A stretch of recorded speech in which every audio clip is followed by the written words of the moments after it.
It had taken only a few seconds, but the old lamp-lit street you were walking on suddenly melts away, and you stand in a crowded thrum of bodies and shouting. Looking around, you notice the things around you are far from human. Goblinoid creatures with silver-white flesh, amphibious bipedal creatures with blue-green scales, and even a few humanoid beings parading down the street. A tall man dressed from head to foot in a dark blue dress shirt and trousers black as midnight spots you and drags his feet in your direction. A tie hangs loose around his neck, and a fedora perches itself on his brown curly hair like a crown. As he gets closer, you notice his eyes and can't decide whether you see them as a muddy brown or emerald green. "My dear young goblin," he bows and tips his hat towards you. "You seem rather lost. Are you new?" "Goblin?" You look down at your hands and notice they are more like claws, and the same silver white as the creature skirting around you. Yes, I am," you stutter. You feel deep down that if you proclaim your humanity, he will kill you. He may look human, but perhaps it's just the uncertain color of his eyes that makes you uneasy. "Well, that is certainly rare," he said before slapping himself. "Oh damn, where are my manners?" He spins once in a circle and spreads his arms wide. "My name is Melvin Maudley, and welcome to Melvin Maudley's Malevolent Market. Spells and sorceries, trinkets and charms, curses and cripplings, we have it all. Have an enemy whose existence eludes you? Erase his actual existence. Make him fade from the world, never seen nor heard from again. Homeless people hogging the sidewalk? Give them a new home, the ninth circle of hell. All are free to shop, all are welcome, so don't be shy. You will not be disappointed." He never said those words, yet they echo in your head. Try not to shiver. He wraps an arm around you and leads you through the marketplace. When I say all are welcome, I mean it. I even let some humans around as well. You don't mind humans, do you? I love them.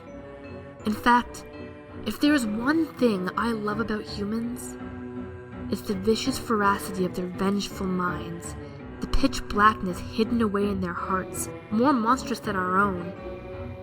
What hypocritical creatures they are, these pious degenerates.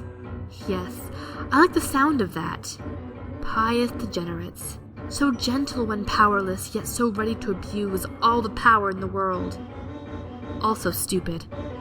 Unbelievably stupid. That reminds me of one human, Gregory Stonewall, a man I watched stumble into this very square as if by accident. However, my dear gobbish friend, there are no accidents where the market is concerned. He wandered around here as most humans do, drunk and out for petty revenge. I remember I stepped up to him, tipping my hat slightly forward as all gentlemen do. "Gregory Stonewall," I gasped, feigning surprise at his sudden visit. He mumbled something in return, eyes clouded, breath reeking of alcohol. Isn't drunkenness the most adorable vice? However, I couldn't exactly lead him anywhere while drunk, much to my dismay, so I pulled open his mouth and spat in it. The fogginess of his alcohol-induced stupor drained from his body, from the top of his balding head to the tips of his fat, wormy toes. He stumbled backwards, sober as a father the moment he realizes his children will never amount to anything. Perhaps it was because I tore him from the warm buzz of altered personality, or perhaps it was because I spat in his mouth, for he glowered at me fiercely. With a wave of my hand, the memory of our intimate moment faded from his mind. I welcomed him to the market, gave him the very well-rehearsed introduction I gave you, his smile growing wider as I explained the purpose of my market. I pulled him through the crowd, shouting, "Come, what brings you to the market? Who has you oh so very vexed?" And like every human before him, He answered in a roar that snapped the chain suppressing his wrathful nature. Oswald Costello! I probed the depths of my memory. Oswald Costello. Oswald Costello. Oswald Costello! I remembered an Oswald Costello. He was a run-of-the-mill mob boss in the human world, reveling in his tremendous power, wallowing in the weakness of his subjects, hoarding treasure with the covetous greed of a dragon, and a regular customer of Darren Ditton's dirty deeds. It pained me to lose such a wonderful customer, but in the end, the loss of one customer brings in many more. Such is the nature of the market. And, what did Mr. Costello do? This time, I added. He killed my daughter and made me watch. Gregory failed to keep his eyes from watering. Grief sewed his mouth shut. Let me tell you something, my dear goblin. When a human cries, their voices staccato as they sob, and they moan in a melodious slur. Never has there ever been sweeter music. The memory of his darling daughter, a symphony of rage and sorrow. How? I asked. I can't say. It's too horrible. She was skinned from head to toe before being dipped in a large vat of apple cider vinegar. Her screams were a wonderful opera. That is terrible. I placed a hand on his back. If it's any consolation, I know for a fact that she is in heaven, looking down upon us at this very moment, screaming at him to turn away and touch nothing, for they would never meet again should he do so. Thank you.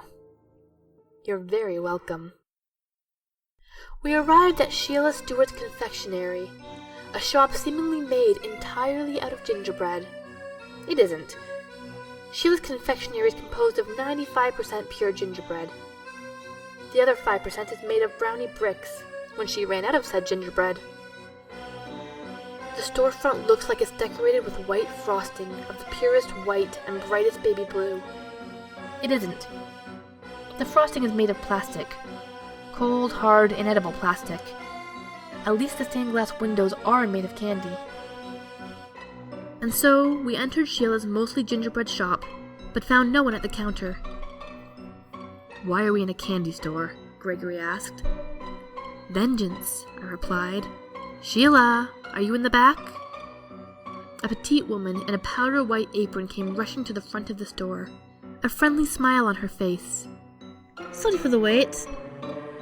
It occurs to me that you've never heard her speak, so I will just say that her voice is sweet as sugar maple, and she has a Scottish accent thick as honey. Welcome to my confectionery. What would you like to purchase today? Again, what are we doing here? Asked Gregory. Ignore him, Sheila. He's new.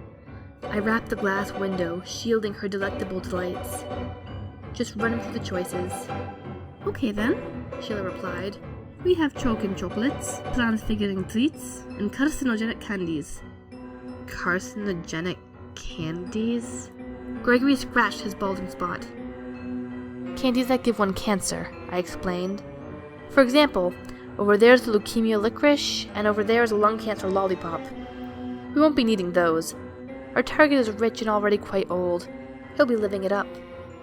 The choking chocolates are too quick, and not even close to weird enough. Hey, I worked hard on the breathless brownies.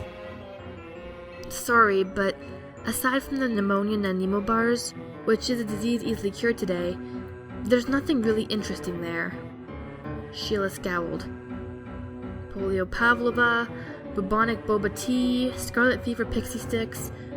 Ooh, hold on, what's this? I pointed to the back of the shop. Turkey Turkish Delight.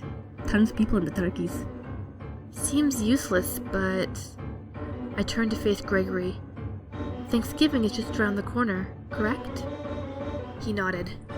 I turned to Sheila. We'll have one of those with a little addition. I whispered my little request to her, and in a few minutes, she produced a small box containing Gregory's Turkish Delight.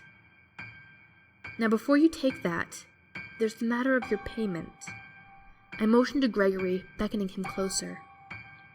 We can deal in the money of your world if you choose, but note that the price will be high. For something like this, we'll say $5,000. $5,000 for a slab of gelatin? $5,000 for the death of the man who wronged you. $5,000 for sweet, sticky vengeance. I don't have that much on me. He turned out his pockets and shook in fear, in disappointment at having his revenge ripped away inches from his grasp. I'm sure we can come to an agreement. The market often senses our needs, which is why in the next moment the confectionery disappeared, and we found ourselves in the small confines of Gregory's hideaway, a filthy, decrepit motel room. I walked around, smiling at the blob of confusion Gregory had been reduced to. I knelt down and picked up a small, unlabeled medicine bottle. I shook it in my hands, and it became a glass vial with a long neck. I handed it to Gregory. Hold this, and don't drop it. His grubby hands clutched the bottle tightly as it left mine. Crack! I slapped my hands together in front of his face. His eyes grew wide and he screamed in shock. The bottle fell from his hand and into mine. Why the hell did you do that? I showed him the bottle and wagged it in front of his eyes. From the bottom to the brim, it was filled with his blood. Blood freely given for dark purposes, paramount to the formation of malicious properties. He looked at his hands and found no mark, but the experience left him feeling quite lightheaded. This should settle the debt quite nicely, Mr. Stonewall. That's all? That wasn't much. It was actually quite a lot, I insisted. I removed a dry erase marker from my pocket and handed it to Gregory. Draw a circle on the mirror to watch your product work its magic. Consider the deal made, and I hope to see you again in the market. Any conceptions that I might have cheated him were gone a few weeks later. Costello had eaten the Turkish delight, which was laying tantalizingly on his desk. The skin and flesh on his body shrunk much quicker than his bones, causing it to tear. He grew a beak, and feathers burst from his already painful flesh. Upon finding a turkey in Costello's office, the bodyguard shot it to death and sold it to a local butcher. The feathers were plucked off as quickly as they had grown, and the turkey sold to an unsuspecting Christian family. After roasting the turkey, the father proceeded to carve it and lay a piece on each member's plate, and they prayed and gave thanks to God for the food they were given. The moment they mumbled Amen, the several pieces of turkey shook and grew back into several pieces of crispy, golden brown human. My little addition to the Turkish delight. Melvin yawns and removes his arm from around your neck. It's getting late. Even the market is tired. You remain silent. You are so cute, my little gobbish friend. He nudges you playfully as the market begins to disappear in static bursts. I hope to meet you again, hopefully to tell you another story.